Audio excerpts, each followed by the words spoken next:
In today's video, I'm going to teach you how to connect cells in Excel. We will walk through merging cells so they act like one bigger cell, perfect for titles or labels that span several columns. To begin, launch Excel on your device. After you open it, you should see the Excel Start screen with a list of recent workbooks on the left and some template thumbnails on the right. If Excel opens straight into a blank grid instead, that is fine. You are in the workbook view already, with rows labeled by numbers and columns labeled by letters across the top. Now open an existing book. Click on the workbook you want from the recent list or use the option to browse to a file.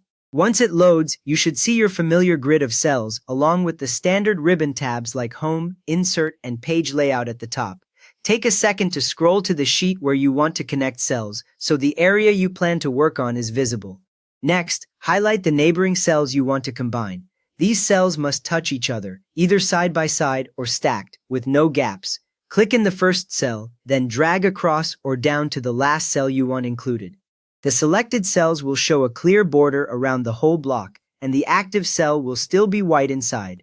A common beginner mistake here is accidentally including an extra empty row or column, so check the selection outline before moving on. After that, click Home.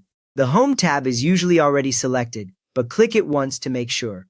You should see groups of commands like Clipboard, Font, Alignment, and Number. The Merge and Center button lives in the Alignment group near the middle of the ribbon.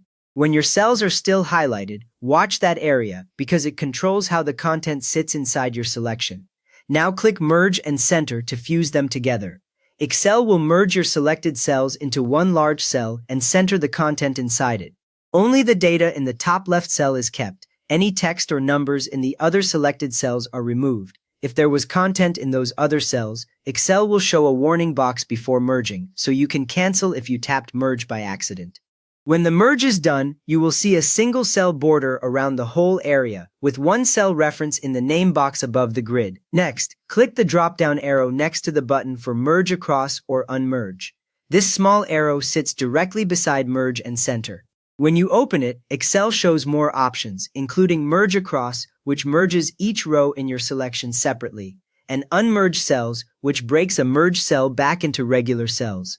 Unmerge puts all the separated cells back into the grid, keeping only the content that was in the merged cell. You have now learned how to connect cells in Excel using merge options, so please give this video a quick thumbs up to help others, and subscribe if you want more simple Excel tips.